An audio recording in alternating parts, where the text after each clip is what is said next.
Assalamualaikum dear kids. I hope you all are doing great at home. So kids, last video में मैंने आपको पढ़ाया था व्याकरण में विशेषण. ओके तो विशेषण मैं आपको एक बार फिर से रिवाइज करा देती हूँ. बच्चों, विशेषण किसे कहते हैं? ऐसे शब्द, ठीक है, संज्ञा या स्वरनाम के ऐसे शब्द जो हमें किसी की विशेषता बताएं. ठीक है, चाहे वो उसके गुण हो. गुण क्या होते हैं? किसी की अच्छी बातें. चाहे वो किसी के दोष हो. दोष क्या होगी? किसी की बुरी बातें. इनमें से कुछ भी अगर वो बयान कर रहे हैं, कुछ सेंटेंस ऐसे, तो उससे हमें क्या पता चलता है कि इसमें विशेषण प्रयोग हुआ है.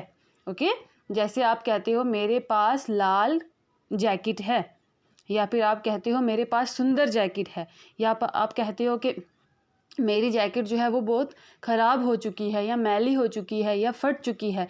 तो ये जो मैला होना, फटना, ख़राब होना और सुंदर होना, ये सब क्या कहलाते हैं? विशेषण कहलाते हैं. ओके, तो अब आज हम रीड करेंगे हमारा पाठ 18, जिसका टॉपिक है हज़रत इब्राहीम अलैहिस्सलाम. पेज नंबर 67 है आपका. ये आप अपनी बुक पे ओपन कर लें. तो कहते हैं आज से लगभग 4000 वर्ष पूर्व इराक़ के उर नगर में हज़रत इब्राहीम अलैहिस्सलाम का जन्म हुआ. कहते कब की बात है? आज से 4000 वर्ष पहले की. और उर नगर, जो इराक़ का एक उर नगर था. इराक़ एक कंट्री है और उसमें जो है वो एक नगर है, मतलब एक जो है वो टाउन है, उसका नाम क्या था? उर. जहाँ पे किसका जन्म हुआ है? हज़रत इब्राहीम अलैहिस्सलाम का. आप अल्लाह के महान नबी थे, और ये हमें पता है कि इब्राहीम अलैहिस्सलाम जो हैं वो अल्लाह के नबियों में से एक नबी हैं. आप पर यहूदी, ईसाई और मुसलमान सभी ईमान रखते हैं. और कहते आपको कौन कौन मानते हैं? यहूदी भी आपको मानते हैं, ईसाई भी मानते हैं, और मुसलमान तो मानते ही मानते हैं. हज़रत इब्राहीम अलैहिस्सलाम के समय में राजा नमरूद की राजधानी उर नगर थी. कहते हैं जो वो उनका जन्म हुआ तो उर नगर में उस वक़्त कौन सा राजा राज कर रहा था? उसका नाम था नमरूद. समाज 3 वर्गों में विभाजित था. कहते उस वक़्त जो समाज था, जो सोसाइटी थी, वो 3 हिस्सों में जो थी वो डिवाइडेड हो चुकी थी. 3 हिस्सों में बंटी हुई थी. कैसे? पहला था सर्वश्रेष्ठ वर्ग. सर्वश्रेष्ठ वर्ग मतलब सबसे जो ऊंचा वर्ग था, जो सबसे ऊंची जो क्लास थी, वो कौन से थे? अमीलों का. उसके बाद हज़रत इब्राहीम अलैहिस्सलाम के पिता आज़र का संबंध, कहते जो हज़रत इब्राहीम अलैहिस्सलाम के पिता थे, उनका संबंध किससे था? उनका संबंध था इसी वर्ग से, जो सबसे ऊंचे वर्ग था, अमीलों का वर्ग था. उसी में से जो है वो हज़रत इब्राहीम अलैहिस्सलाम भी बिलोंग करते थे. वह सरकारी पुरोहित के पद पर आसीन थे. जो हज़रत इब्राहीम अलैहिस्सलाम के पिता थे वो कौन थे? सरकारी पुरोहित, मतलब जो गवर्नमेंट है उसके एक मुलाजिम थे वो. अंततः हज़रत इब्राहीम अलैहिस्सलाम का लालन पालन बड़े लाड प्यार से किया गया. तो कहते हैं इसीलिए जो हज़रत इब्राहीम अलैहिस्सलाम है, उनका जो लालन पालन है, मतलब जो उनका पाला पोसा है, वो बहुत प्यार से पाला पोसा गया है. उस समय लोग एक खुदा को भूले हुए थे. कहते उस समय जो लोग थे वो खुदा को भूल चुके थे, और उसकी जगह वो क्या करते थे? मूर्ति पूजा का आम चलन था. हज़ारों देवी देवताओं की पूजा होती थी. आपके पिता सरकारी पुरोहित होने के साथ साथ देवी देवताओं की प्रतिमा बनाने और बेचने का भी काम करते थे. अब देखो, जो हमारे नबी हैं, एक अल्लाह के नबी हैं, उनके पिता, उनके ख़ानदान का क्या काम था जिससे हम लोगों को हटाते हैं, जिससे हम लोगों को मना करते हैं? उनका अपना ही यही पेशा था. लेकिन हज़रत इब्राहीम अलैहिस्सलाम ने अपने माँ बाप की भी, मतलब इस बात को जो है वो नहीं माना. उन्होंने जो अल्लाह का संदेश था उसी को सुना. और ऐसा नहीं है कि उन्होंने अपने माँ बाप से लड़ाई झगड़ा किया, या उनको बदतमीज़ बोले, या उनके आगे कुछ ऐसी गुस्ताखी की. उन्होंने उनको हमेशा प्यार से यही चीज़ समझाई कि जो है वो आप सब जो है वो अल्लाह की तरफ हो जाओ, इन मूर्ति पूजाओं को छोड़ दो.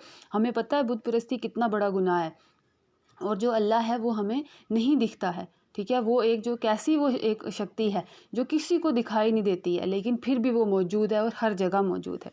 तो कहते यही बात जो है वो उनके पिता को नहीं पता थी. तो वो क्या करते थे? एक तो वो देवी देवताओं की पूजा करते थे, और फिर उनको बनाने और बेचने का काम भी करते थे. मतलब देवी देवताओं को वो बनाते भी थे.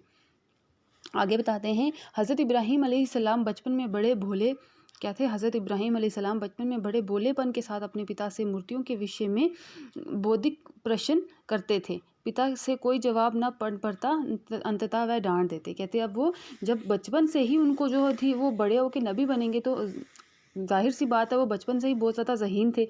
उनको इन छोटी छोटी बातों पे ध्यान जाता था.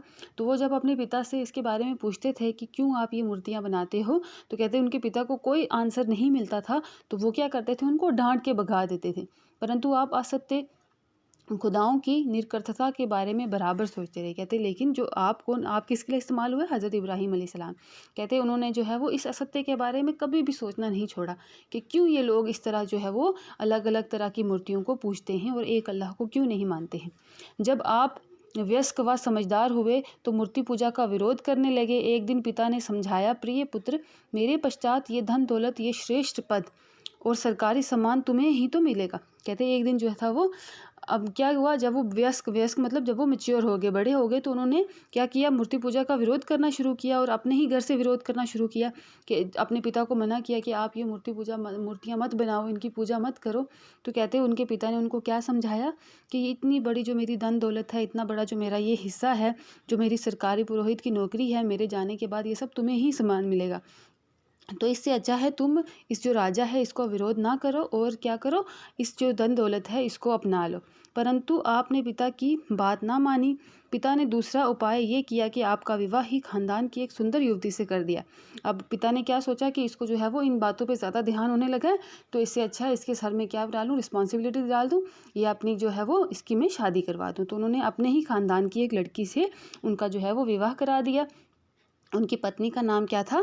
जिसका नाम सारा था, ताकि वह पारिवारिक उलझनों में फंसकर सत्य मार्ग पर चलना और सच्चा ईश्वरीय संदेश देना छोड़ दे। और उन्होंने क्या बोला कि ये जो अपने पारिवारिक उलझनों में फंस जाएगा तो जो सच का रास्ता है और जो अल्लाह का रास्ता है वो छोड़कर ये इन चीज़ों में फंस जाएगा। परंतु सारा अपने पति की वफादार निकली। उन्होंने सत्य मार्ग में अपने पति का आजीवन साथ दिया। कहते हैं अब जो उनकी पत्नी थी वो भी उन्हीं की बातों में जो है वो उन्होंने सत्य का जो रास्ता था वो अपना लिया और अपने पति की वो वफादार निकली। उन्होंने उनका साथ देने की पूरी जो है वो ठान ली कि मैं भी आपका साथ दूंगी, आपको जैसे जो करना है वैसे करो, मैं हमेशा आपके साथ हूँ।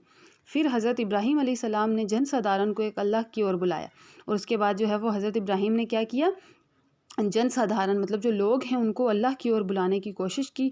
झूठे और बनावटी खुदाओं तथा देवी देवताओं का विरुद्ध अभियान चलाया। बहुदवेद मतलब शिर्क जो करते हैं लोग, उसका खंडन किया और बताया कि बंदगी के योग्य केवल हस्ती है जिसका मानव तथा समस्त सृष्टि के को पैदा किया है। कहते हैं फिर उन्होंने क्या समझाया कि जो हमारा मार्ग, जो हमारा जीवन है, जो हमें बनाया है वो किसने है? एक अल्लाह ने ही बनाया है और हमें उसी को जो है वो मानना चाहिए। एक दिन अवसर पाकर आप पूजा स्थल में घुस गए और सभी मूर्तियों को छोड़कर समस्त मूर्तियों को खंडित कर दिया। कहते उन्होंने क्या किया, एक दिन वो जो पूजा स्थल था उनका, जहाँ पे वो मंदिर बनाया हुआ था, जहाँ पे वो मूर्तियों की पूजा करते थे, एक दिन वो वहाँ घुस गए। कौन? हज़रत इब्राहीम अलैहिस्सलाम। जो सबसे बड़ी मूर्ति थी उसको छोड़ के बाकी छोटी छोटी मूर्तियों को उन्होंने क्या किया, नष्ट कर दिया, तबाह कर दिया, खंडित कर दिया। खंडित मूर्तियों को देखकर उन्होंने क्या किया फिर, हे इब्राहिम, क्या तूने मूर्तियां खंडित की हैं? अब खंडित मूर्तियों को देखकर लोगों ने क्या पूछा कि इब्राहिम तूने ही इन मूर्तियों को तोड़ा है? तो आपने उत्तर दिया, इस हरकत के बारे में इनके बड़े से पूछो अगर वह जवाब दे। अब उन्होंने क्या आंसर किया, जो सबसे बड़ी मूर्ति है केवल वही नष्ट नहीं हुई है, तो आप इससे अच्छा है उसी से पूछो, उसने तो सब देखा होगा कि किसने इनको आके तोड़ा है, तो आप उससे पूछो, वही आपको जवाब दे। तो आज के लिए इतना ही पढ़ेंगे, आगे इसमें अभी और भी स्टोरी बाकी है तो वो हम कल कंटिन्यू करेंगे। ओके, तो आज के लिए आपका होमवर्क है, इसके जो शब्द अर्थ हैं वो आपने होमवर्क करके मुझे सेंड करने हैं। ओके, अल्लाह हाफिज़।